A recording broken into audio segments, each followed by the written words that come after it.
صرف یہ احساس اس پر غالب تھا کہ روئے زمین کی حسین ترین لڑکی اس کے قبضے میں ہے، جس نے سلطان کو ٹھکرا کر اسے پسند کیا ہے۔ فخر نے موبی کو دونوں بازوؤں میں لے کر اس کی پیٹھ اپنے سینے سے لگا لی۔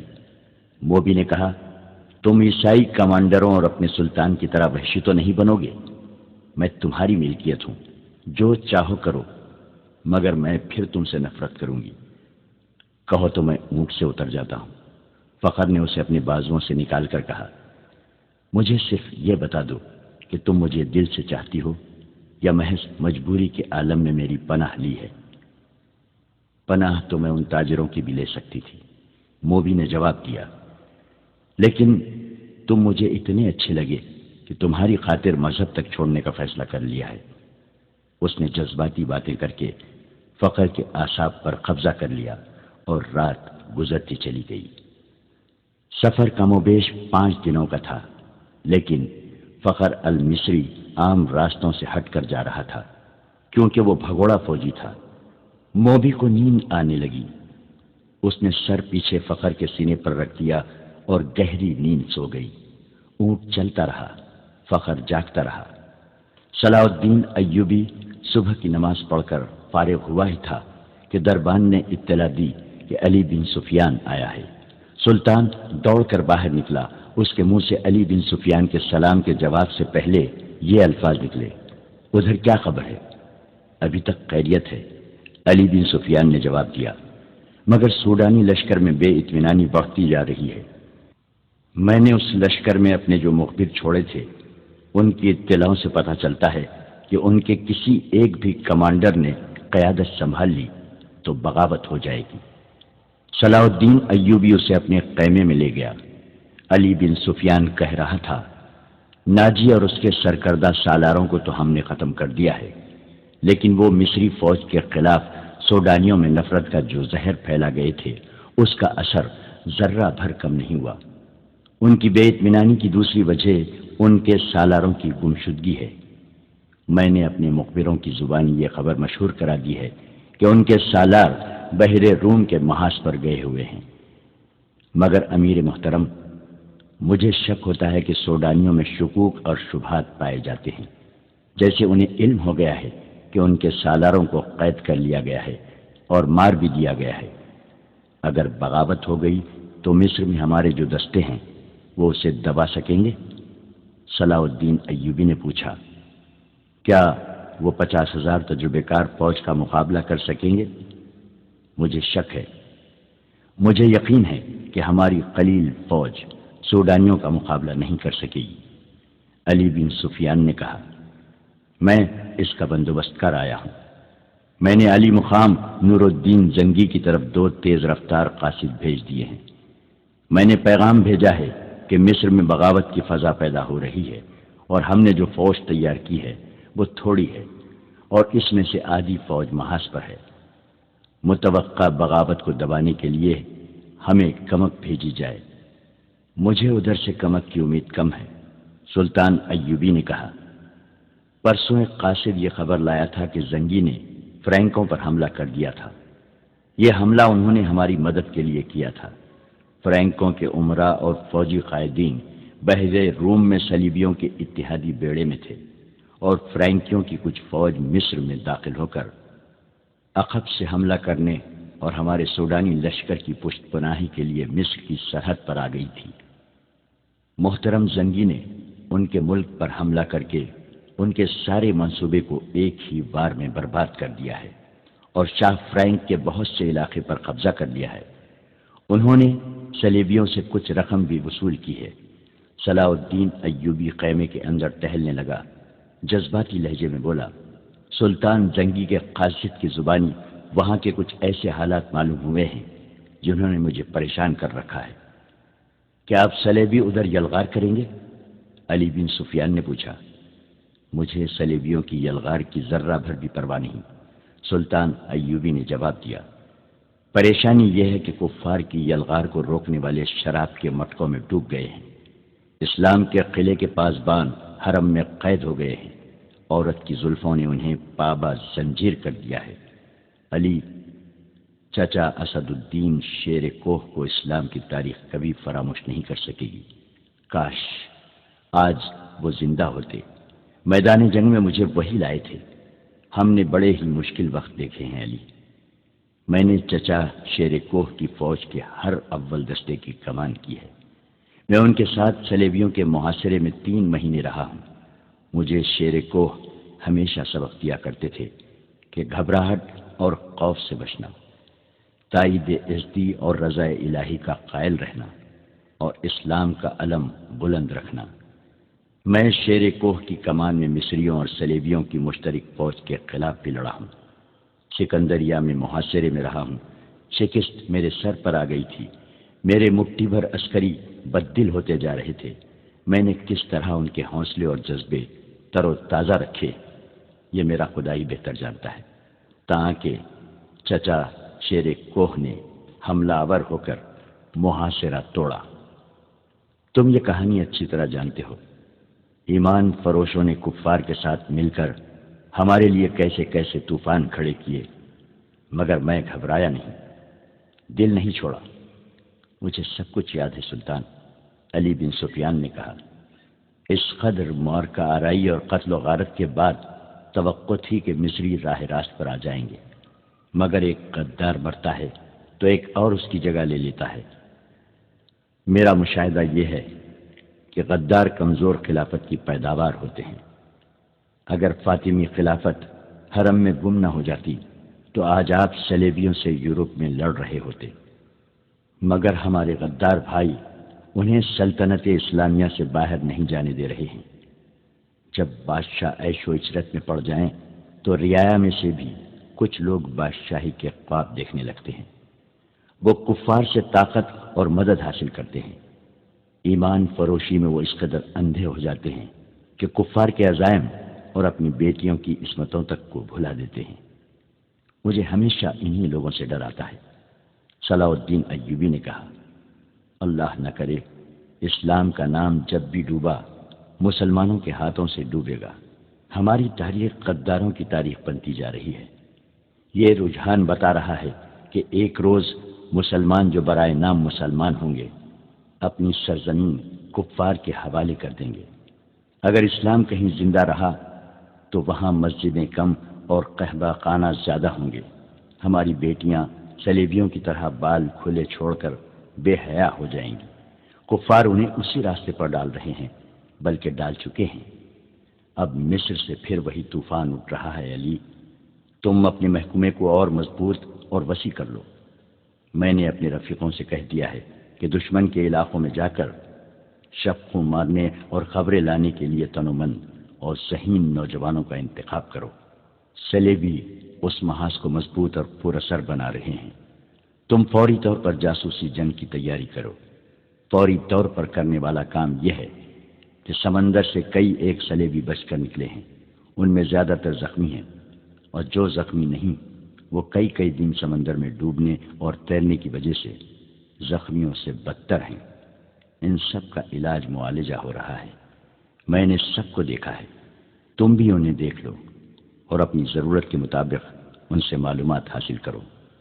سلطان ایوبی نے دربان کو بلا کر ناشتے کے لیے کہا اور علی بن سفیان سے کہا، کل کچھ زخمی اور اچھی بھلی لڑکیاں میرے سامنے لائی گئی تھیں۔ 6 تو سمندر سے نکلے ہوئے قیدی ہیں۔ ان میں ایک پر مجھے شک ہے کہ وہ سپاہی نہیں، رتبے اور عہدے والا آدمی ہے۔ سب سے پہلے اسے ملو۔ 5 تاجر 7 عیسائی لڑکیوں کو ساتھ لائے تھے۔ اس نے علی بن سفیان کو لڑکیوں کے متعلق وہی کچھ بتایا جو تاجروں نے بتایا تھا۔ سلطان ایوبی نے کہا، میں نے لڑکیوں کو دراصل حراست میں لے لیا ہے، لیکن انہیں بتایا ہے کہ میں انہیں پناہ میں لے رہا ہوں۔ لڑکیوں کا یہ کہنا کہ وہ غریب گھرانوں کی لڑکیاں ہیں، اور پھر ان کا یہ بیان کہ انہیں ایک جلتے ہوئے جہاز میں سے کشتی میں بٹھا کر سمندر میں اتارا گیا اور کشتی انہیں ساحل پر لے آئی، مجھے شکوک میں ڈال رہا ہے۔ میں نے انہیں الگ خیمے میں رکھا ہے اور سنتری کھڑا کر دیا ہے۔ تم ناشتے کے فوراً بعد اس قیدی اور ان لڑکیوں کو دیکھو۔ آخر میں صلاح الدین ایوبی نے مسکرا کر کہا، کل دن کے وقت ساحل پر ٹہلتے ہوئے مجھ پر ایک تیر چلایا گیا ہے۔ جو میرے پاؤں کے درمیان ریت میں لگا۔ اس نے تیر علی بن سفیان کو دے کر کہا، علاقہ چٹانی تھا، محافظ تلاش اور تعاقب کے لیے بہت دوڑے مگر انہیں کوئی تیر انداز نظر نہیں آیا۔ اس علاقے سے انہیں یہ 5 تاجر ملے جنہیں محافظ میرے پاس لے آئے۔ انہوں نے یہ 7 لڑکیاں بھی میرے حوالے کی اور چلے گئے۔ علی بن سفیان نے حیرت سے کہا، آپ نے انہیں جانے کی اجازت دے دی؟ محافظوں نے ان کے سامان کی تلاشی لی تھی۔ سلطان ایوبی نے کہا، ان سے ایسی چیز برآمد نہیں ہوئی جس سے ان پر شک ہوتا۔ علی بن سفیان تیر کو غور سے دیکھتا رہا اور بولا، سلطان اور سراغ رساں کی نظر میں بڑا فرق ہوتا ہے۔ میں سب سے پہلے ان تاجروں کو پکڑنے کی کوشش کروں گا۔ علی بن سفیان سلطان ایوبی کے خیمے سے باہر نکلا تو دربان نے اسے کہا، یہ کماندار اطلاع لایا ہے کہ کل 7 عیسائی لڑکیاں قید میں آئی تھیں، ان میں سے ایک لاپتہ ہے۔ کیا سلطان کو یہ اطلاع دینا ضروری ہے؟ یہ کوئی اہم واقعہ تو نہیں کہ سلطان کو پریشان کیا جائے۔ علی بن سفیان گہری سوچ میں پڑ گیا۔ کماندار جو اطلاع دینے آیا تھا اس نے علی بن سفیان کے قریب آ کر آہستہ سے کہا، ایک عیسائی لڑکی کا لاپتہ ہو جانا تو اتنا اہم واقعہ نہیں، مگر اہم یہ ہے کہ فخر المصری نام کا کماندار بھی رات سے لاپتہ ہے۔ رات کے سنتریوں نے بتایا ہے کہ وہ لڑکیوں کے خیمے تک گیا تھا، وہاں سے زخمیوں کے خیموں کی طرف گیا اور پھر کہیں نظر نہیں آیا۔ رات وہ گشت پر نکلا تھا۔ علی بن سفیان نے ذرا سوچ کر کہا، یہ اطلاع سلطان تک ابھی نہ جائے۔ رات کے اس وقت کے تمام سنتریوں کو اکٹھا کرو جب فخر گشت پر نکلا تھا۔ اس نے سلطان ایوبی کے محافظ دستے کے کماندار سے کہا کہ کل سلطان کے ساتھ جو محافظ ساحل تک گئے تھے انہیں لاؤ۔ وہ وہیں تھے، چاروں سامنے آ گئے۔ تو علی بن سفیان نے انہیں کہا، کل جہاں تم نے تاجروں اور لڑکیوں کو دیکھا تھا وہاں فوراً پہنچو۔ اگر وہ تاجر ابھی تک وہیں ہیں تو انہیں حراست میں لے لو اور وہیں میرا انتظار کرو، اور اگر جا چکے ہوں تو فوراً واپس آ جاؤ۔ محافظ روانہ ہو گئے تو علی بن سفیان لڑکیوں کے خیمے تک گیا۔ 6 لڑکیاں باہر بیٹھی تھیں اور سنتری کھڑا تھا۔ علی نے لڑکیوں کو اپنے سامنے کھڑا کر کے عربی زبان میں پوچھا، 7ویں لڑکی کہاں ہے؟ لڑکیوں نے ایک دوسرے کے منہ کی طرف دیکھا اور سر ہلائے۔ علی بن سفیان نے کہا، تم سب ہماری زبان سمجھتی ہو۔ لڑکیاں اسے حیران سا ہو کے دیکھتی رہیں۔ علی ان کے چہروں اور ڈیل ڈول سے شک میں پڑ گیا تھا۔ وہ لڑکیوں کے پیچھے جا کھڑا ہوا اور عربی زبان میں کہا، ان لڑکیوں کے کپڑے اتار کر ننگا کر دو اور 12 وحشی قسم کے سپاہی بلا لاؤ۔ تمام لڑکیاں بدک کر پیچھے کو مڑی۔ 2-3 نے بیک وقت بولنا شروع کر دیا۔ وہ عربی زبان بول رہی تھی، لڑکیوں کے ساتھ تم ایسا سلوک نہیں کر سکتے۔ ایک نے کہا، ہم تمہارے خلاف نہیں لڑیں۔ علی بن سفیان کی ہنسی نکل گئی۔ اس نے کہا، میں تمہارے ساتھ بہت اچھا سلوک کروں گا۔ تم نے جس طرح ایک ہی دھمکی سے عربی بولنی شروع کر دی ہے، اب بغیر کسی دھمکی کے یہ بتا دو کہ 7ویں لڑکی کہاں ہے۔ سب نے لا علمی کا اظہار کیا۔ علی نے کہا، میں اس سوال کا جواب لے کر رہوں گا۔ تم نے سلطان پر ظاہر کیا ہے کہ تم ہماری زبان نہیں جانتی، اب تم ہماری زبان ہماری طرح بول رہی ہو، کیا میں تمہیں چھوڑ دوں گا؟ اس نے سنتری سے کہا، انہیں خیمے کے اندر بٹھا دو۔ رات کے سنتری آ گئے تھے۔ فخر المصری کی گشت کے وقت کے سنتریوں سے علی بن سفیان نے پوچھ گچھ کی۔ آخر لڑکیوں کے خیمے والے سنتری نے بتایا کہ فخر رات اسے یہیں کھڑا کر کے زخمیوں کے خیموں کی طرف گیا تھا۔ تھوڑی دیر بعد اسے اس کی آواز سنائی دی، کون ہو تم؟ نیچے آؤ۔ سنتری نے ادھر دیکھا تو اندھیرے میں اسے کچھ بھی نظر نہ آیا۔ سامنے مٹی کے ٹیلے پر اسے ایک آدمی کا سایہ سا نظر آیا اور وہ سایہ وہیں غائب ہو گیا۔ علی بن سفیان فوراً وہاں گیا۔ یہ ٹیلہ ساحل کے قریب تھا۔ اس کی مٹی ریتیلی تھی۔ ایک جگہ سے صاف پتہ چل رہا تھا کہ وہاں کوئی اوپر گیا ہے۔ وہاں زمین پر دو قسم کے پاؤں کے نشان تھے۔ ایک نشان تو مرد کا تھا جس نے فوجیوں والا جوتا پہن رکھا تھا، دوسرا نشان چھوٹے جوتے کا تھا اور زنانی لگتا تھا۔ زمین کچی اور ریتیلی تھی۔ زنانہ نشان جدھر سے آیا تھا علی بن سفیان ادھر کو چل پڑا۔ یہ نشان اسے اس خیمے تک لے گئے جہاں موبی رابن سے ملی تھی۔ اس نے خیمے کا پردہ اٹھایا اور اندر چلا گیا۔ اس کی چہرہ شناس نگاہوں نے زخمی قیدیوں کو دیکھا۔ سب کے چہرے بھانپے رابن بیٹھا ہوا تھا۔ اس نے علی بن سفیان کو دیکھا اور فوراً ہی کراہنے لگا جیسے اسے درد کا اچانک دورہ پڑا ہو۔ علی نے اسے کندھے سے پکڑ کر اٹھا لیا اور خیمے سے باہر لے گیا۔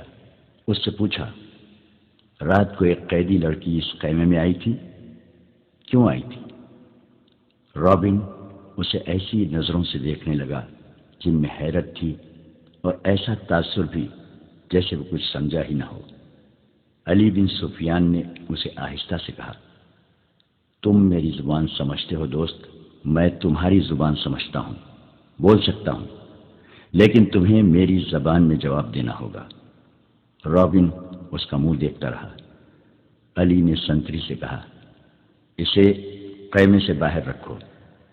علی بن سفیان خیمے کے اندر چلا گیا اور قیدیوں سے ان کی زبان میں پوچھا، رات کو لڑکی اس خیمے میں کتنی دیر رہی تھی؟ دیکھو، اپنے آپ کو اذیت میں نہ ڈالو۔ سب چپ رہے، مگر ایک اور دھمکی سے ایک زخمی نے بتا دیا کہ لڑکی خیمے میں آئی تھی اور رابن کے پاس بیٹھی تھی یا لیٹی رہی تھی۔ یہ زخمی سمندر میں جلتے جہاز سے کودا تھا۔ اس نے آگ کا بھی اور پانی کا بھی قہر دیکھا تھا۔ وہ اتنا زخمی نہیں تھا جتنا کہ وہ خوفزدہ تھا۔ وہ کسی اور مصیبت میں پڑنے کے لیے تیار نہیں تھا۔ اس نے بتایا کہ اسے یہ معلوم نہیں کہ رابن اور لڑکی کے درمیان کیا باتیں ہوئیں اور لڑکی کون تھی۔ اسے یہ بھی معلوم نہیں کہ رابن کا عہدہ کیا ہے۔ وہ اس کے صرف نام سے واقف تھا۔ اس نے یہ بھی بتا دیا کہ رابن اس کیمپ میں آنے تک بالکل تندرست تھا۔ یہاں آ کر وہ اس طرح کراہنے لگا جیسے اسے اچانک کسی بیماری کا دورہ پڑ گیا ہو۔ علی بن سفیان ایک محافظ کی رہنمائی میں ان 5 آدمیوں کو دیکھنے چلا گیا جو تاجروں کے بحروپ میں کچھ دور خیمہ زن تھے۔ محافظوں نے انہیں الگ بٹھا رکھا تھا۔ علی کو انہوں نے پہلی اطلاع یہ دی کہ ان کے پاس کل 2 اونٹ تھے مگر آج ایک ہی ہے۔ یہی اشارہ کافی تھا۔ وہ اس سوال کا کوئی تسلی بخش جواب نہ دے سکے کہ دوسرا اونٹ کہاں ہے۔ دوسرے اونٹ کے پاؤں کے نشان مل گئے۔ علی بن سفیان نے انہیں کہا، تمہارا جرم معمولی چوری چکاری نہیں ہے، تم ایک پوری سلطنت اور اس کی تمام تر آبادی کے لیے خطرہ ہو، اس لیے میں تم پر ذرہ بھر رحم نہیں کروں گا۔ کیا تم تاجر ہو؟ ہاں، سب نے سر ہلا کر کہا، ہم تاجر ہیں جناب، ہم بے گناہ ہیں۔ علی بن سفیان نے کہا، اپنے ہاتھوں کی الٹی طرف میرے سامنے کرو۔ 5 نے ہاتھ الٹے کر کے آگے کر دیے۔ علی نے سب کے بائیں ہاتھ کے انگوٹھے اور شہادت کی انگلی کی درمیانی جگہ کو دیکھا اور ایک آدمی کو کلائی سے پکڑ کر گھسیٹ لیا۔ اس سے کہا، کمان اور ترکش کہاں چھپا رکھی ہے؟ اس آدمی نے معصوم بننے کی بہت کوشش کی۔ علی نے سلطان ایوبی کے ایک محافظ کو اپنے پاس بلا کر اس کے بائیں ہاتھ کی الٹی طرف اسے دکھائی۔ اس کے انگوٹھے کی الٹی طرف اس جگہ جہاں انگوٹھا ہتھیلی کے ساتھ ملتا ہے، یعنی جہاں جوڑ ہوتا ہے، وہاں ایک نشان تھا۔ ایسا نشان اس آدمی کے انگوٹھے کے جوڑ پر بھی تھا۔ علی نے اسے اپنے محافظ کے متعلق بتایا، یہ سلطان کا بہترین تیر انداز ہے اور یہ نشان اس کا ثبوت ہے کہ یہ تیر انداز ہے۔ اس کے انگوٹھے کی الٹی طرف ایک مدھم سا نشان تھا، جیسے وہاں بار بار کوئی چیز رگڑی جاتی رہی ہو۔ یہ تیروں کی رگڑ کے نشان تھے۔ تیر دائیں ہاتھ سے پکڑا جاتا ہے، کمان بائیں ہاتھ سے پکڑی جاتی ہے۔ تیر کا اگلا حصہ بائیں ہاتھ کے انگوٹھے پر ہوتا ہے اور جب تیر کمان سے نکلتا ہے تو انگوٹھے پر رگڑ کھا جاتا ہے۔ ایسا نشان ہر ایک تیر انداز کے ہاتھ پر ہوتا تھا۔ علی بن سفیان نے اسے کہا، ان 5 میں تم اکیلے تیر انداز ہو، کمان اور ترکش کہاں ہیں؟ 5 چپ رہے۔ علی نے ان 5 میں سے ایک کو پکڑ کر محافظوں سے کہا، اس کو اس درخت کے ساتھ باندھ دو۔ اسے کھجور کے درخت کے ساتھ کھڑا کر کے باندھ دیا گیا۔ علی نے اپنے تیر انداز کے کان میں کچھ کہا۔ تیر انداز نے کندھے سے کمان اتار کر اس میں تیر رکھا اور درخت سے بندھے ہوئے آدمی کا نشانہ لے کر تیر چھوڑا۔ تیر اس آدمی کی دائیں آنکھ میں اتر گیا، وہ تڑپنے لگا۔ علی نے باقی 4 سے کہا، تم میں کتنے ہیں جو سلیب کی خاطر اس طرح تڑپ تڑپ کر جان دینے کو تیار ہیں؟ اس کی طرف دیکھو۔ انہوں نے دیکھا، وہ آدمی چیخ رہا تھا، تڑپ رہا تھا، اس کی آنکھ سے خون بری طرح بہہ رہا تھا۔ میں تم سے وعدہ کرتا ہوں، علی بن سفیان نے کہا، کہ باعزت طریقے سے تم سب کو سمندر پار بھیج دوں گا۔ دوسرے اونٹ پر کون گیا ہے؟ کہاں گیا ہے؟ تمہارا ایک کماندار ہمارا ایک اونٹ ہم سے چھین کر لے گیا ہے، ایک آدمی نے کہا۔ اور ایک لڑکی بھی؟ علی بن سفیان نے کہا۔ تھوڑی ہی دیر بعد علی بن سفیان کے فن نے ان سے اعتراف کروا لیا کہ وہ کون ہیں اور کیا ہیں، مگر انہوں نے یہ جھوٹ بولا کہ لڑکی رات خیمے سے بھاگ آئی تھی، اور اس نے بتایا کہ صلاح الدین ایوبی نے رات اسے اپنے خیمے میں رکھا تھا۔ اس نے شراب پی رکھی تھی اور لڑکی کو بھی پلائی تھی، اور لڑکی گھبراہٹ اور خوف کے عالم میں آئی تھی۔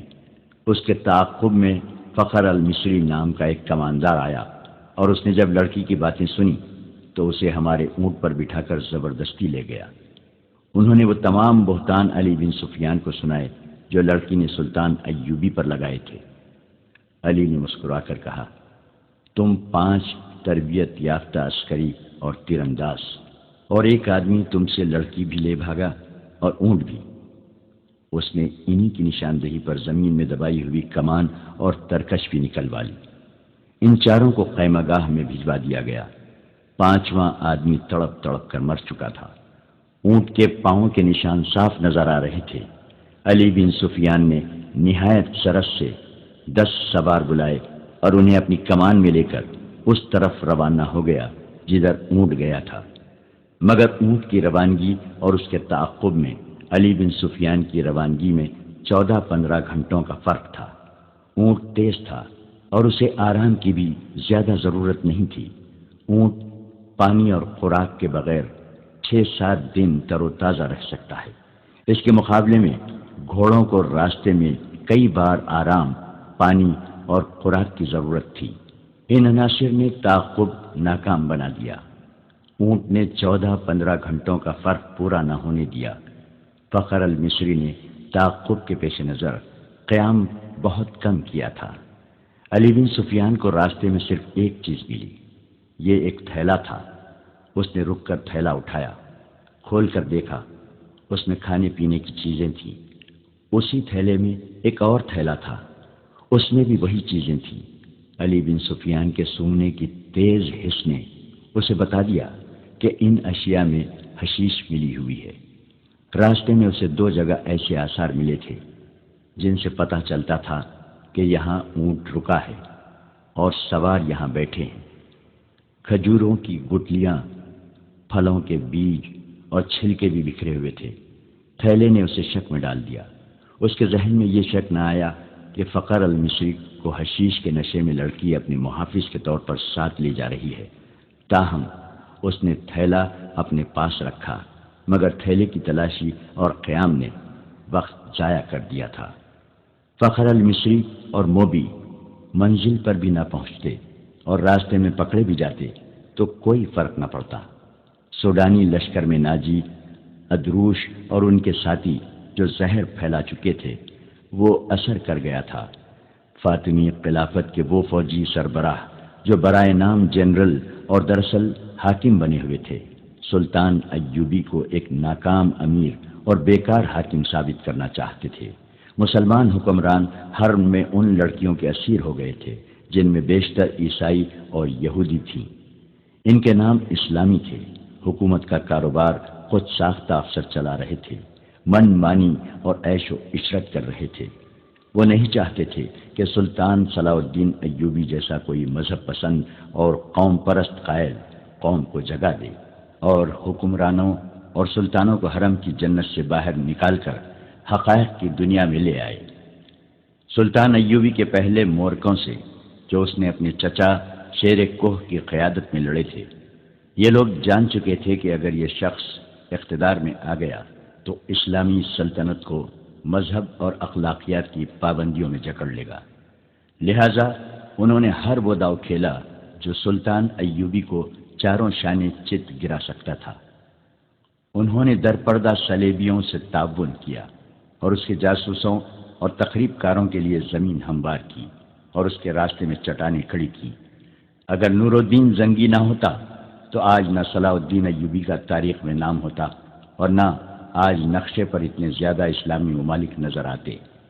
نور الدین زنگی نے ذرا سا اشارے پر بھی سلطان ایوبی کو کمک اور مدد بھیجی۔ صلیبیوں نے مصری فوج کے سوڈانیوں کے بلاوے پر بحر روم سے حملہ کیا تو نور الدین زنگی نے اطلاع ملتے ہی خشکی پر صلیبیوں کی ایک مملکت پر حملہ کر کے ان کے اس لشکر کو مفلوج کر دیا جو مصر پر حملہ کرنے کے لیے جا رہا تھا۔ یہ تو سلطان ایوبی کا نظام جاسوسی ایسا تھا کہ اس نے صلیبیوں کا بیڑا غرق کر دیا۔ اب علی بن سفیان نے زنگی کی طرف برق رفتار قاصد یہ خبر دینے کے لیے دوڑا دیے تھے کہ سوڈانیوں کی بغاوت کا خطرہ ہے اور ہماری فوج کم بھی ہے، 2 حصوں میں بٹ بھی گئی ہے۔ قاصد پہنچ گئے تھے اور نور الدین زنگی نے خاص فوج کو مصر کی طرف کوچ کا حکم دے دیا تھا۔ بعض مورخین نے اس فوج کی تعداد 2000 سوار اور پیادہ لکھی ہے اور کچھ اس سے زیادہ بتاتے ہیں۔ بہرحال زنگی نے اپنی مشکلات اور ضروریات کی پرواہ نہ کرتے ہوئے سلطان ایوبی کی مشکلات اور ضروریات کو اہمیت اور اولیت دی، مگر اس کی فوج کو پہنچنے کے لیے بہت دن درکار تھے۔ مسلمان نام نہاد فوجی اور دیگر سرکردہ شخصیتوں نے دیکھا کہ مصر میں سلطان ایوبی کے خلاف بے اطمینانی اور بغاوت پھوٹ رہی ہے تو انہوں نے اسے ہوا دی، درپردہ سوڈانیوں کو اکسایا اور اپنے مخبروں کے ذریعے یہ بھی معلوم کر لیا کہ سوڈانیوں کے سالاروں کو مروا کر خفیہ طریقے سے دفن کر دیا گیا ہے۔ سوڈانی لشکر کے کم رتبے والے کماندار سالار بن گئے اور سلطان صلاح الدین ایوبی کی اس خلیل فوج پر حملہ کرنے کے منصوبے بنانے لگے جو مصر میں مقیم تھی۔ وہ سلطان ایوبی کی آدھی فوج اور سلطان کی دارالحکومت سے غیر حاضری سے فائدہ اٹھانا چاہتے تھے۔ منصوبہ ایسا تھا جس کے تحت 50,000 سوڈانی فوج سیاہ گھٹا کی طرح مصر کے آسمان سے اسلام کے چاند کو روپوش کرنے والی تھی۔ علی بن سفیان قاہرہ پہنچ گیا۔ وہ جن کے تعاقب میں گیا تھا ان کا اس سے آگے کوئی سراغ نہیں مل رہا تھا۔ اس نے اپنے ان جاسوسوں کو بلا لیا جو اس نے سوڈانی ہیڈ کوارٹر اور فوج میں چھوڑ رکھے تھے۔ ان میں سے ایک نے بتایا کہ گزشتہ رات ایک اونٹ آیا تھا، اندھیرے میں جو کچھ نظر آ سکا وہ 2 سوار تھے، ایک عورت اور ایک مرد۔ جاسوس نے یہ بھی بتایا کہ وہ کون سی عمارت میں داخل ہوئے تھے۔ علی بن سفیان کو یہ اختیار حاصل تھا کہ وہ وہاں چھاپا مارتا۔ سوڈانی فوج سلطنت اسلامیہ کی فوج تھی، کوئی آزاد فوج نہیں تھی، مگر علی نے اس خدشے کے پیش نظر چھاپا نہ مارا کہ یہ جلتی پر تیل کا کام کرے گا۔ اس کا مقصد صرف یہ نہیں تھا کہ موبی اور مخبر المصری کو گرفتار کرنا ہے، بلکہ اصل مقصد یہ تھا کہ سوڈانی قیادت کے عزائم اور آئندہ منصوبے معلوم کیے جائیں تاکہ پیش بندی کی جا سکے۔ اس نے اپنے جاسوسوں کو نئی ہدایات جاری کی۔ جاسوسوں میں غیر مسلم لڑکیاں بھی تھیں جو عیسائی یا یہودی نہیں تھیں۔ یہ قہبہ خانوں کی بڑی ذہین اور تیز ترار لڑکیاں تھیں، مگر علی بن سفیان نے ان پر کبھی 100% بھروسہ نہیں کیا تھا، کیونکہ وہ دوغلا کھیل بھی کھیل سکتی تھی۔ ان لڑکیوں سے بھی اس لڑکی موبی کا سراغ نہ مل سکا جس کے تعاقب میں علی آیا تھا۔ 4 روز علی بن سفیان دارالحکومت سے باہر مارا مارا پھرتا رہا۔ اس کا دائرہ کار سوڈانی فوجی قیادت کے ارد گرد کا علاقہ تھا۔ 5ویں رات وہ باہر کھلے آسمان تلے بیٹھا اپنے 2 جاسوسوں سے رپورٹ لے رہا تھا۔ اس کے تمام آدمیوں کو معلوم ہوتا تھا کہ کس وقت وہ کہاں ہوتا ہے۔ اس کے گروہ کا ایک آدمی کو ساتھ لیے اس کے پاس آیا اور کہا، یہ اپنا نام فخر المصری بتاتا ہے، جھاڑیوں میں ڈگبگاتا، گرتا اور اٹھتا تھا۔ میں نے اس سے بات کی تو کہنے لگا کہ مجھے میری فوج تک پہنچا دو، اس سے اچھی طرح بولا بھی نہیں جاتا۔ اس دوران فخر المصری بیٹھ گیا تھا۔ تم وہی کماندار ہو جو محاذ سے ایک لڑکی کے ساتھ بھاگے ہو؟ علی بن سفیان نے اس سے پوچھا۔ میں سلطان کی فوج کا بھگوڑا ہوں، فخر نے ہکلاتی لڑکھڑاتی زبان میں کہا۔ سزائے موت کا حقدار ہوں، لیکن میری پوری بات سن لے ورنہ تم سب کو سزائے موت ملے گی۔ علی بن سفیان اس کے لب و لہجے سے سمجھ گیا کہ یہ شخص نشے میں ہے یا نشے کی طلب نے اس کا یہ حال کر رکھا ہے۔ وہ اسے اپنے دفتر میں لے گیا اور اسے وہ تھیلا دکھایا جو اسے راستے میں پڑا ملا تھا۔ پوچھا، یہ تھیلا تمہارا ہے اور تم اس سے یہ چیزیں کھاتے رہے ہو؟ ہاں، فخر المصری نے جواب دیا، وہ مجھے اسی سے کھلاتی تھی۔ اس کے سامنے وہ تھیلا بھی پڑا تھا جو تھیلے کے اندر سے نکلا تھا۔ علی نے اس میں سے چیزیں نکال کر سامنے رکھ لی۔ فخر نے یہ چیزیں دیکھیں تو جھپٹ کر مٹھائی کی قسم کا ایک ٹکڑا اٹھا لیا۔ علی نے جھپٹ کر اس کے ہاتھ پر اپنا ہاتھ رکھ دیا۔ فخر نے بے تابی سے کہا، خدا کے لیے مجھے یہ کھانے دو، میری جان اور روح اسی میں ہے۔ مگر علی نے اس سے وہ ٹکڑا چھین لیا اور اس سے کہا، مجھے ساری واردات سناؤ، پھر یہ ساری چیزیں اٹھا لینا۔ فخر المصری نڈھال اور بے جان ہوا جا رہا تھا۔ علی بن سفیان نے اسے ایک سفف کھلا دیا جو حشیش کا توڑ تھا۔ فخر نے اسے تمام تر واقعہ سنا دیا کہ وہ کیمپ سے لڑکی کے تعاقب میں کس طرح گیا تھا۔ تاجروں نے اسے قہوہ پلایا تھا جس کے اثر سے وہ کسی اور ہی دنیا میں جا پہنچا تھا۔ تاجروں یعنی صلیبی جاسوسوں نے اس سے جو باتیں کی تھی وہ بھی اس نے بتائیں، اور پھر لڑکی کے ساتھ اس نے اونٹ پر جو سفر کیا تھا وہ اس طرح سنایا کہ وہ مسلسل چلتے رہے۔ اونٹ نے بڑی اچھی طرح ساتھ دیا۔ رات کو وہ تھوڑی دیر قیام کرتے تھے۔ لڑکی اسے کھانے کو دوسرے تھیلے میں سے چیزیں دیتی تھی۔ وہ اپنے آپ کو بادشاہ سمجھتا تھا۔ لڑکی نے اسے اپنی محبت کا یقین دلایا اور شادی کا وعدہ کیا تھا، اور شرط یہ رکھی تھی کہ وہ اسے سوڈانی کمانداروں کے پاس پہنچا دے۔ وہ راستے میں ہی لڑکی کو شادی کے بغیر بیوی بنانے کی کوشش کرتا رہا، لیکن لڑکی اسے اپنی باہوں میں لے کر پیار اور محبت سے ایسے ارادے اور خواہش کو مار دیتی۔ فخری نے محسوس تک نہ کیا کہ لڑکی اسے حشیش اور اپنے حسن و شباب کے قبضے میں لیے ہوئے ہے۔ تیسرے پڑاؤ میں جب انہوں نے کھانے پینے کے لیے اونٹ روکا تو تھیلا غائب پایا جو اونٹ کے دوڑنے سے کہیں گر پڑا تھا۔ لڑکی نے اسے کہا کہ واپس چل کر تھیلا ڈھونڈ لیتے ہیں، لیکن فخر المصری نے کہا کہ وہ بھگوڑا فوجی ہے، خدشہ ہے کہ اس کا تعاقب ہو رہا ہوگا۔ لڑکی ضد کرنے لگی کہ تھیلا ضرور ڈھونڈیں گے۔ فخر نے اسے یقین دلایا کہ بھوکا مرنے کا کوئی خطرہ نہیں، راستے میں کسی آبادی سے کچھ کھا لیں گے۔ مگر لڑکی آبادی کے قریب جانا نہ چاہتی تھی اور کہتی تھی کہ واپس چلو۔ فخر المصری نے اسے زبردستی اونٹ پر بٹھا لیا اور اس کے پیچھے بیٹھ کر اونٹ کو اٹھایا اور دوڑا دیا۔ وہ سفر کی تیسری رات تھی۔ اگلی شام وہ شہر سے باہر سوڈانیوں کے ایک کماندار کے ہاں پہنچ گئے، مگر فخر المصری اپنے سر کے اندر ایسی بے چینی محسوس کرنے لگا جیسے کھوپڑی میں کیڑے رینگ رہے ہوں۔ آہستہ آہستہ وہ حقیقی دنیا میں آ گیا۔ وہ سمجھ نہ سکا کہ یہ حشیش نہ ملنے کا اثر ہے۔ اس کی تصوراتی بادشاہی اور ذہن میں بسائی ہوئی جنت تھیلے میں کہیں ریگزار میں گر گئی تھی۔ لڑکی نے اس کے سامنے کماندار کو صلیبیوں کا پیغام دیا اور اسے بغاوت پر اکسایا۔ فخر پاس بیٹھا سنتا رہا۔ اس کے ذہن میں کیڑے بڑے ہو کر تیزی سے رینگنے لگے۔ نشہ اتر چکا تھا۔ اسے یاد آنے لگا کہ وہ محاذ سے بھاگ آیا ہے۔ لڑکی موبی کو یہی خوش فہمی ہوگی کہ فخر پر نشہ طاری ہے، چنانچہ اس نے بے خوف و خطر کماندار سے یہ بھی کہہ دیا کہ سلطان ایوبی اور علی بن سفیان کے درمیان یہ غلط فہمی پیدا کرنی ہے کہ وہ ظاہری طور پر نیک بنتے پھرتے ہیں مگر عورت اور شراب کے دل دادا ہیں۔ ان کی اس طویل گفتگو میں بغاوت کی باتیں بھی ہوئیں۔ اس وقت تک فخر المصری پوری طرح بیدار ہو چکا تھا، لیکن سر کے اندر کی بے چینی اسے بہت پریشان کر رہی تھی۔ لڑکی نے کماندار سے کہا کہ اگر بغاوت کرنی ہے تو وقت ضائع نہ کریں، سلطان ایوبی محاذ پر ہے اور الجھا ہوا ہے۔ لڑکی نے یہ جھوٹ بولا کہ سلیبی 3-4 دنوں بعد دوسرا حملہ کرنے والے ہیں۔ سلطان ایوبی کو یہاں سے بھی فوج محاذ پر بلانی پڑے گی۔ کماندار نے لڑکی کو بتایا کہ 6-7 دنوں تک سوڈانی لشکر یہاں کی فوج پر حملہ کر دے گا۔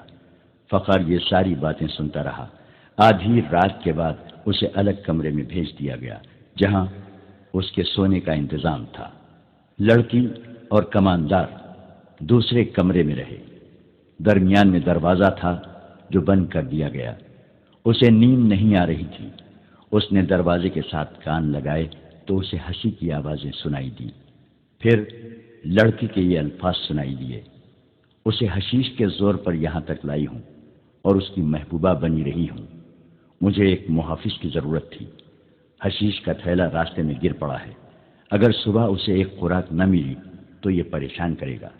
اس کے بعد فخر نے دوسرے کمرے سے جو آوازیں سنی وہ اسے صاف بتا رہی تھیں کہ شراب پی جا رہی ہے اور بدکاری ہو رہی ہے۔ بہت دیر بعد اسے کماندار کی آواز سنائی دی، یہ آدمی اب ہمارے لیے بیکار ہے، اسے قید میں ڈال دیتے ہیں یا ختم کرا دیتے ہیں۔ لڑکی نے اس کی تائید کی۔ فخر المصری پوری طرح بیدار ہو گیا اور وہاں سے نکل بھاگنے کی سوچنے لگا۔ رات کا پچھلا پہر تھا۔ وہ اس کمرے سے نکلا۔ اس کا دماغ ساتھ نہیں دے رہا تھا۔ کبھی تو دماغ صاف ہو جاتا مگر زیادہ دیر معاف رہتا۔ صبح کی روشنی پھیلنے تک وہ خطرے سے دور نکل گیا تھا۔ اسے اب دوہرے تعاقب کا خطرہ تھا۔ دونوں طرف اسے موت نظر آ رہی تھی۔ اپنی فوج کے ہاتھوں گرفتار ہو جاتا تو بھی مجرم تھا، اور اگر سوڈانی پکڑ لیتے تو فوراً قتل کر دیتے۔ وہ دن بھر فرعونوں کے کھنڈروں میں چھپا رہا۔ حشیش کی طلب، خوف اور غصہ اس کے جسم اور دماغ کو بیکار کر رہا تھا۔ رات تک وہ چلنے سے بھی معذور ہوا جا رہا تھا۔ پھر اسے یہ بھی احساس نہ رہا کہ دن ہے یا رات، وہ کہاں ہے۔ اس کے دماغ میں یہ ارادہ بھی آیا کہ اس عیسائی لڑکی کو جا کر قتل کر دے۔ یہ سوچ بھی آئی کہ اونٹ یا گھوڑا مل جائے اور وہ محاذ پر سلطان ایوبی کے قدموں میں جا گرے، مگر جو بھی سوچ آتی تھی اس پر اندھیرا چھا جاتا تھا جو اس کی آنکھوں کے سامنے آ کر ہر چیز تاریک کر دیتا تھا۔ اسی حالت میں اسے یہ آدمی ملا۔ وہ چونکہ جاسوس تھا اس لیے تربیت کے مطابق اس نے فخر المصری کے ساتھ دوستی اور ہمدردی کی باتیں کی اور اسے علی بن سفیان کے پاس لے آیا۔ تصدیق ہو گئی کہ سوڈانی لشکر حملہ اور بغاوت کرے گا اور یہ کسی بھی لمحے ہو سکتا ہے۔ علی بن سفیان سوچ رہا تھا کہ مقامی کمانڈروں کو فوراً چوکنا کرے اور سلطان ایوبی کو اطلاع دے، مگر وقت ضائع ہونے کا خطرہ تھا۔ اتنے میں اسے پیغام ملا کہ سلطان صلاح الدین ایوبی بلا رہے ہیں۔ وہ حیران ہو کر چل پڑا کہ سلطان کو تو وہ محاذ پر چھوڑایا تھا۔ وہ سلطان ایوبی سے ملا تو سلطان نے بتایا، مجھے اطلاع مل گئی تھی کہ ساحل پر سلیبی جاسوسوں کا ایک گروہ موجود ہے اور ان میں سے کچھ ادھر بھی آ گئے ہوں گے۔ محاذ پر میرا کوئی کام نہیں رہ گیا تھا۔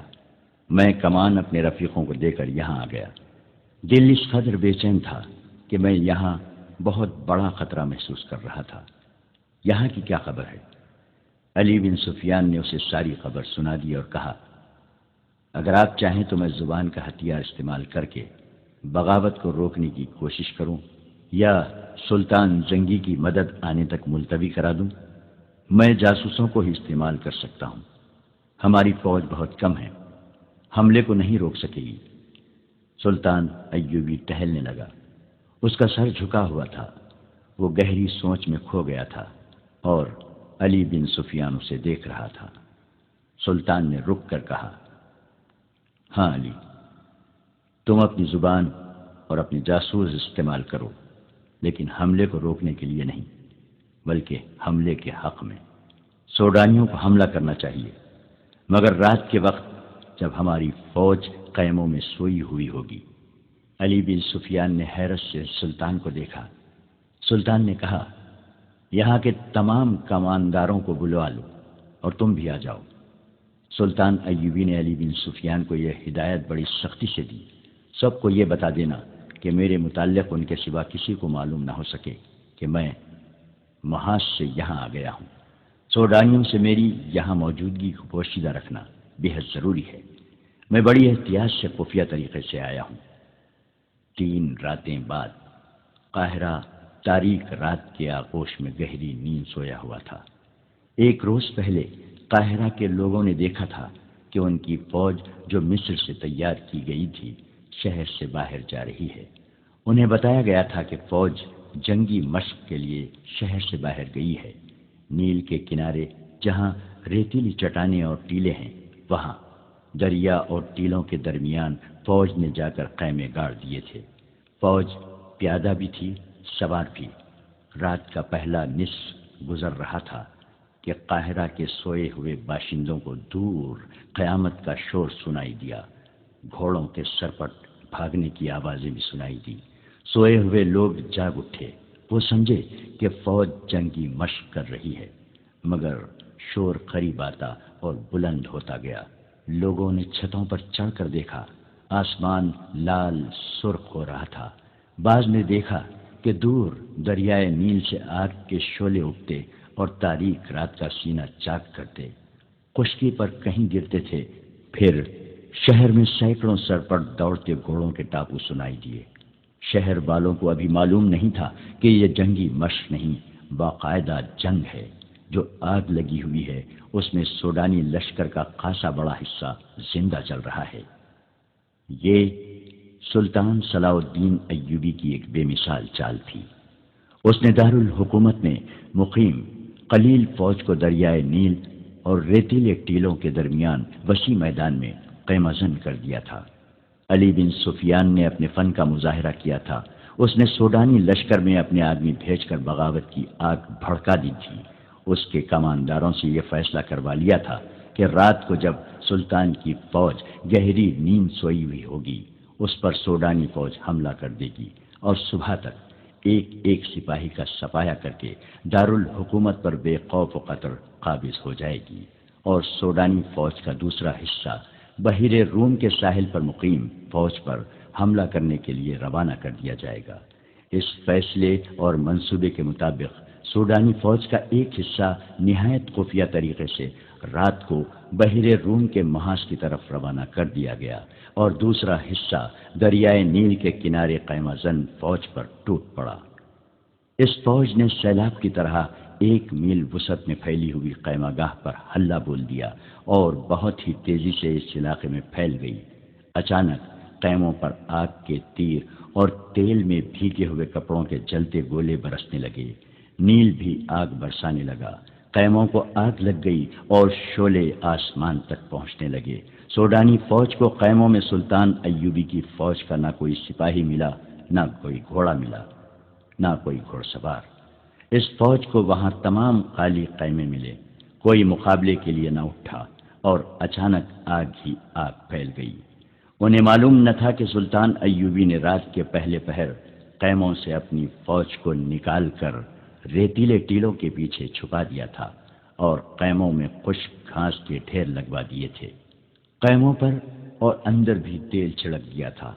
اس نے کشتیوں میں چھوٹی منجنیقیں رکھوا کر شام کے بعد ضرورت کی جگہ بھجوا دی تھی۔ جو ہی سوڈانی فوج خیمہ گاہ میں آئی، سلطان کی چھپی ہوئی فوج نے آگ والے تیر اور نیل سے کشتیوں میں رکھی ہوئی منجنیقوں نے آگ کے گولے پھینکنے شروع کر دیے۔ خیموں کو آگ لگی تو گھاس اور تیل نے وہاں دوزخ کا منظر بنا دیا۔ سوڈانیوں کے گھوڑے اور پیادہ سپاہیوں کو روندنے لگے۔ سپاہیوں کے لیے آگ سے نکلنا ناممکن ہو گیا۔ چیخوں نے آسمان کا جگر چاک کر دیا۔ اس قدر آگ نے رات کو دن بنا دیا۔ سلطان ایوبی کی مٹھی بھر فوج نے آگ میں جلتی سوڈانیوں کی فوج کو گھیرے میں لے لیا۔ جو آگ سے بچ کر نکلتا تھا وہ تیروں کا نشانہ بن جاتا تھا۔ جو فوج بچ گئی وہ بھاگ نکلی۔ ادھر سوڈانیوں کی جو فوج محاذ کی طرف سلطان کی فوج پر حملہ کرنے جا رہی تھی، اس کا بھی سلطان صلاح الدین ایوبی نے انتظام کر رکھا تھا۔ چند ایک دستے گھات لگائے بیٹھے تھے۔ ان دستوں نے اس فوج کے پچھلے حصے پر حملہ کر کے ساری فوج میں بھگدڑ مچا دی۔ یہ دستے ایک حملے میں جو نقصان کر سکتے تھے کر کے اندھیرے میں غائب ہو گئے۔ سوڈانی فوج سنبھل کر چلی تو پچھلے حصے پر ایک اور حملہ ہوا۔ یہ برق رفتار سوار تھے جو حملہ کر کے غائب ہو گئے۔ صبح تک اس فوج کے پچھلے حصے پر 3 حملے ہوئے۔ سوڈانی سپاہی اسی سے بددل ہو گئے۔ انہیں مقابلہ کرنے کا تو موقع ہی نہ ملتا تھا۔ دن کے وقت کمانداروں نے بڑی مشکل سے فوج کا حوصلہ بحال کیا، مگر رات کو کوچ کے دوران ان کا پھر وہی حشر ہوا۔ دوسری رات تاریکی میں ان پر تیر بھی برسے۔ انہیں اندھیرے میں گھوڑے دوڑانے کی آوازیں سنائی دیتی تھیں جو ان کی فوج کے عقب میں کچھ تو خون کرتی دور چلی جاتی تھیں۔ 3-4 یورپی مورخوں نے، جن میں لینپور اور ولیم خاص طور پر قابل ذکر ہیں، لکھا ہے کہ دشمن کی کثیر نفری پر رات کے وقت چند ایک سواروں سے عقبی حصے پر شبکوں مارنا اور غائب ہو جانا سلطان ایوبی کی ایسی جنگی چال تھی جس نے آگے چل کر صلیبیوں کو بہت نقصان پہنچایا۔ اس طرح صلاح الدین ایوبی دشمن کی پیش قدمی کی رفتار کو بہت سست کر دیتا تھا اور دشمن کو مجبور کر دیتا تھا کہ وہ اس کی پسند کے میدان میں لڑے، جہاں سلطان ایوبی نے جنگ کا پھانسا پلٹنے کا انتظام کر رکھا ہوتا تھا۔ ان مورخین نے سلطان ایوبی کے ان جاباز سواروں کی جرت اور برق رفتاری کی بہت تعریف کی ہے۔ آج کے جنگی مبصر جن کی نظر جنگوں کی تاریخ پر ہے، رائے دیتے ہیں کہ آج کے کمانڈو اور گوریلا آپریشن کا موجد سلطان صلاح الدین ایوبی ہے۔ وہ اس طریقے جنگ سے دشمن کے منصوبے درہم برہم کر دیا کرتا تھا۔ سوڈانیوں پر اس نے یہی طریقہ آزمایا اور صرف 2 راتوں کے بار بار کے شبکوں سے اس نے سوڈانی سپاہیوں کا لڑنے کا جذبہ ختم کر دیا۔ اس کی قیادت میں کوئی دماغ نہ تھا۔ یہ قیادت فوج کو سنبھال نہ سکی۔ اس فوج میں علی بن سفیان کے بھی آدمی سوڈانی سپاہیوں کے بھیس میں موجود تھے۔ انہوں نے یہ افواہ پھیلا دی کہ عرب سے ایک لشکر آ رہا ہے جو انہیں کاٹ کر رکھ دے گا۔ انہوں نے بددلی اور فرار کا رجحان پیدا کرنے میں پوری کامیابی حاصل کی۔ فوج غیر منظم ہو کر بکھر گئی۔ نیل کے کنارے اس فوج کا جو حشر ہوا وہ عبرتناک تھا۔ یہ افواہ غلط ثابت نہ ہوئی کہ عرب سے فوج آ رہی ہے۔ نور الدین زنگی کی فوج آ گئی جس کی نفری بہت زیادہ نہیں۔ بعض مورخین نے 2000 سوار اور 2000 پیادہ لکھی ہے۔ بعض کے اعداد و شمار اس سے کچھ زیادہ ہیں۔ تاہم یہ صلاح الدین ایوبی کو سہارا مل گیا اور اس نے فوراً اس کمک کی قیادت سنبھال لی۔ اس کیفیت میں کہ جبکہ سوڈانیوں کا 50,000 لشکر سلطان ایوبی کے آگ کے پھندے میں اور ادھر صحرا میں شب خونوں کی وجہ سے بدنظمی کا شکار ہو گیا تھا، یہ تھوڑی سی کمک بھی کافی تھی۔ سلطان ایوبی اس کمک سے اور اپنی فوج سے سوڈانیوں کا قتل عام کر سکتا تھا، لیکن اس نے ڈپلومیسی سے کام لیا۔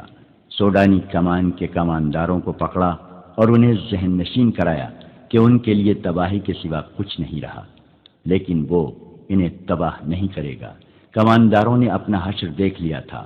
وہ اب سلطان کے عتاب اور سزا سے خائف تھے، لیکن سلطان نے انہیں بخش دیا اور سزا دینے کی بجائے سوڈانیوں کی بچی کچی فوج کو سپاہیوں سے کاشتکاروں میں بدل دیا۔ انہیں زمینیں دی اور کھیتی باڑی میں انہیں سرکاری طور پر مدد دی، اور پھر انہیں یہ بھی اجازت دے دی کہ ان میں سے جو لوگ فوج میں بھرتی ہونا چاہتے ہیں ہو سکتے ہیں۔ سوڈانیوں کو یوں دانش مندی سے ٹھکانے لگا کر سلطان صلاح الدین ایوبی نے نور الدین زنگی کی بھیجی ہوئی فوج اور اپنی فوج کو یکجا کر کے اس میں وفادار سوڈانیوں کو بھی شامل کر کے ایک فوج منظم کی اور صلیبیوں پر حملے کے منصوبے بنانے لگا۔ اس نے علی بن سفیان سے کہا کہ وہ اپنے جاسوسوں اور شب کو مارنے والے جانبازوں کے دستے فوراً تیار کرے۔ ادھر صلیبیوں نے بھی جاسوسی اور تخریب کاری کا انتظام مستحکم کرنا شروع کر دیا۔